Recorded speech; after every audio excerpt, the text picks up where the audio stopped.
Sejam muito bem-vindos ao Boletim Coppola. Na última sexta-feira, nosso programa sobre a confirmação de André Mendonça como novo ministro do STF não foi ao ar. Por se tratar de um tema fundamental para a democracia brasileira, nós decidimos revisitar essa pauta. Até porque nosso maior objetivo com esse editorial de hoje é denunciar o preconceito contra pessoas que professam sua fé cristã. Então, se você pertence a alguma denominação protestante ou evangélica, eu recomendo que ao término do programa você acesse o canal Caio Coppola no YouTube para compartilhar o conteúdo desse boletim especial nas suas redes, especialmente com a sua igreja ou com a sua congregação. Afinal, cabe a cada um de nós pregar contra a discriminação religiosa. Semana passada, o Senado aprovou a indicação de André Mendonça para o Supremo Tribunal Federal. A confirmação se deu após mais de 4 meses de paralisia da CCJ sob o comando negligente do senhor Davi Alcolumbre. A postura antirrepublicana desse senador deslumbrado não é o assunto desse comentário, mas talvez interesse a nossa audiência se familiarizar com o conceito penal de prevaricação. Prevaricar nada mais é que deixar de praticar ou retardar um ato de ofício para satisfazer algum interesse pessoal. Isso posto, agora a gente pode avançar no tema. O doutor André Mendonça é, até hoje, o único indicado ao STF a declarar sua fé evangélica. E se a esquerda brasileira tivesse um pingo de coerência, ela estaria celebrando essa diversidade no Supremo. Afinal, trata-se de uma minoria adquirindo representatividade e ocupando espaços democráticos. Acontece que a relação da esquerda com os evangélicos sempre foi conflituosa. Em 2012, por exemplo, o Gilberto Carvalho, homem forte do Lula no governo Dilma, fez a seguinte convocação: o Estado deve travar uma disputa ideológica pela nova classe média. Lembro aqui o papel da hegemonia das igrejas evangélicas e das seitas pentecostais. Seitas. Bom, além do tom muito pejorativo, essa fala demonstra que a esquerda enxerga a igreja evangélica como uma concorrente na disputa ideológica pela conquista de corações e mentes. E eles nem disfarçam. Tanto que anos depois, o Guilherme Boulos publicou um artigo nessa mesma linha, afirmando que a esquerda, acomodada nas instituições do Estado, deixou um espaço aberto para o avanço neopentecostal. Ou seja, grande parte dessa panelinha de PT, PSOL, PCdoB, etc., enxerga a religião como uma forma de doutrinação política a serviço de um projeto de poder. É óbvio que esse é um jeito muito distorcido de encarar a fé alheia, mas a esquerda mede a sociedade pela sua própria régua, conforme a sua própria história. A gente não pode ignorar que, segundo Karl Marx, o principal teórico socialista, a religião é a droga do povo e deve ser abolida para que os homens alcancem a sua felicidade real. E desde a fundação do comunismo, a esquerda identificou que a fé, a espiritualidade e a religião fortalecem os laços familiares e sociais, atrapalhando a formação daquele vínculo de dependência entre o indivíduo e o Estado. Daí a perseguição religiosa genocida na União Soviética e na China maoísta.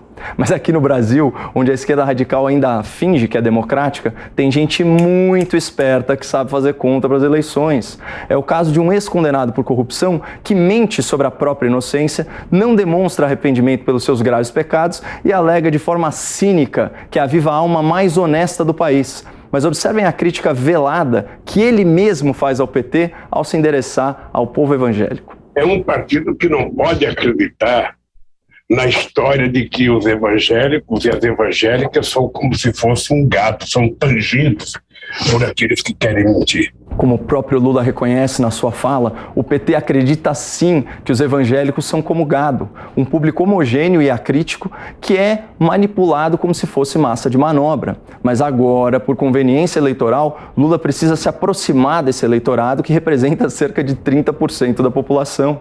E o descaramento dessa turma desconhece limites, vejam só. Aliás, essa reunião, para mim, Gleice, ela nos mostra que a gente deveria criar na televisão do PT, na rádio do PT, um momento evangélico. Um momento na nossa rádio, na nossa televisão, em que a gente pudesse ter vocês falando. Momento evangélico. Nas mídias do PT, Deus nos livre de tamanha hipocrisia. Se Lula e companhia tivessem realmente interessados em dar projeção, em dar visibilidade aos evangélicos, a bancada do PT teria apoiado de forma pública, de forma unânime a indicação de André Mendonça ao STF. Até porque, além de ser experiente, diplomático, inclusive com a esquerda, o futuro ministro possui ampla qualificação acadêmica e atende a todos os critérios formais para ocupar uma cadeira no Supremo. Mas não foi isso que aconteceu. O PT, sempre muito vivo, se fez de morto e a confirmação do novo ministro se deu pela margem mais apertada da história. E quando a gente analisa o conteúdo da sabatina, é nítida a preocupação de alguns senadores com a religiosidade do indicado, sem falar na imprensa militante, que combateu com todas as forças a ideia de um pastor evangélico no Supremo. Uma colunista da Folha chegou ao cúmulo de afirmar que a indicação violava a laicidade do Estado, ou seja, desrespeitava aquela separação entre igreja e governo. Por essa lógica, ou melhor, por essa falta de lógica, nenhuma pessoa religiosa poderia ocupar um cargo público. Será que a colunista da Folha quer que isso valha também para os judeus, para os umbandistas, para os muçulmanos e outras minorias? Ou será que a implicância dela se limita a um credo específico?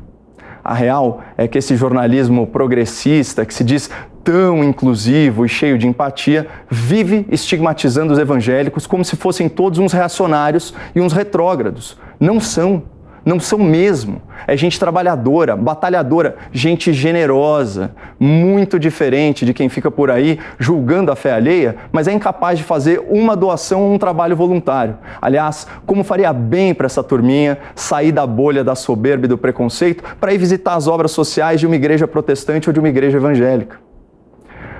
Mas voltando ao tópico da sabatina no Senado, o mais triste foi ver o nome de Deus num contexto tão trevoso. O caricato Omar Aziz, por exemplo, usou Deus para reforçar sua sabugice ao STF. Vejam só.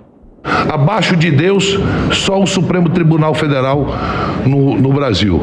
Não, senador. Perante Deus não existe hierarquia entre os homens. Por isso que Jesus orientou seus discípulos a tirar os pobres do chão e assentá-los com os ricos. A propósito, senador, imagina o que Jesus falaria de pessoas que prejudicam esses mesmos pobres, desviando milhões e milhões e milhões de reais da saúde pública. Mas a dica bíblica que eu daria para o senhor é outra. Está no Velho Testamento, em Levítico 19:15. Não cometa injustiça, não procure agradar os grandes. Traduzindo aí em palavras menos divinas e à altura de Vossa Excelência, não seja um lambe-togas. Mas ainda bem que as trevas do Senado foram mitigadas por um momento de luz. A sabatina foi marcada por uma frase muito inspirada do Dr. André Mendonça. Aspas, na vida, a Bíblia, no Supremo, a Constituição. Essa afirmação, de certa maneira, é um desdobramento daquela valiosa lição, a César o que é de César, a Deus o que é de Deus. E se por um lado, a própria religião cristã ensina a importância de conciliar obrigações terrenas com as aspirações da alma, por outro, a Constituição estabelece no seu artigo 5º das garantias fundamentais que a crença religiosa é livre e não pode ser motivo para privação de direitos, como é a indicação a um cargo público.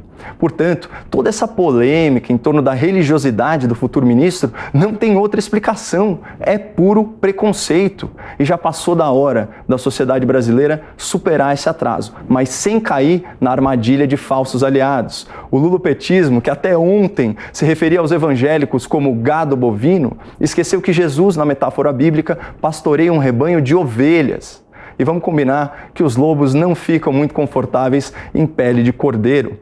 É fácil encontrá-los e é necessário espantá-los. Show!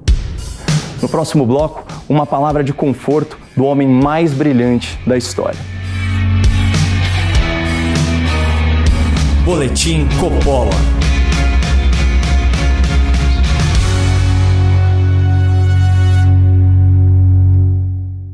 Aproveitando o intervalo, eu queria te fazer um convite. Conheça o trabalho da Brasil Paralelo, uma empresa de mídia com a missão de resgatar valores, ideias e sentimentos no coração dos brasileiros. A Brasil Paralelo tem programação gratuita diária, plataforma de streaming, cursos, documentários, tem até aplicativo para celular e TV. E tudo isso conquistado sem um centavo de dinheiro público. Clique no link da descrição desse vídeo e faça parte de uma iniciativa transformadora.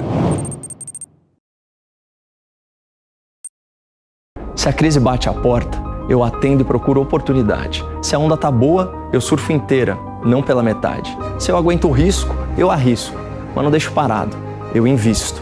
Aceito até perder, mas eu jogo é para ganhar. Sou cara ruim de convencer e não costumo confiar. Conheça a Aquavero Investimentos, assessoria financeira que soube me interpretar e que vai entender você.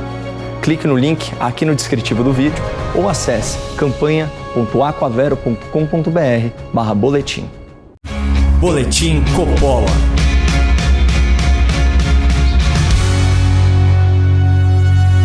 Sejam bem-vindos de volta ao Boletim Coppola. Eu gostaria de encerrar esse programa registrando a nossa solidariedade a todos que já se sentiram estigmatizados por uma imprensa preconceituosa ou que já foram vítimas de algum tipo de discriminação religiosa, especialmente os protestantes e os evangélicos. É como disse Jesus: não se admire se esse mundo te odiar, porque antes de odiar você, ele odiou a mim.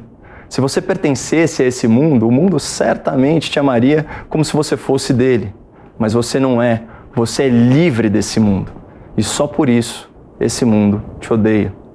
De coração, eu espero que você valorize a sua liberdade e não ceda nem 1 milímetro da sua fé por causa desse mundo.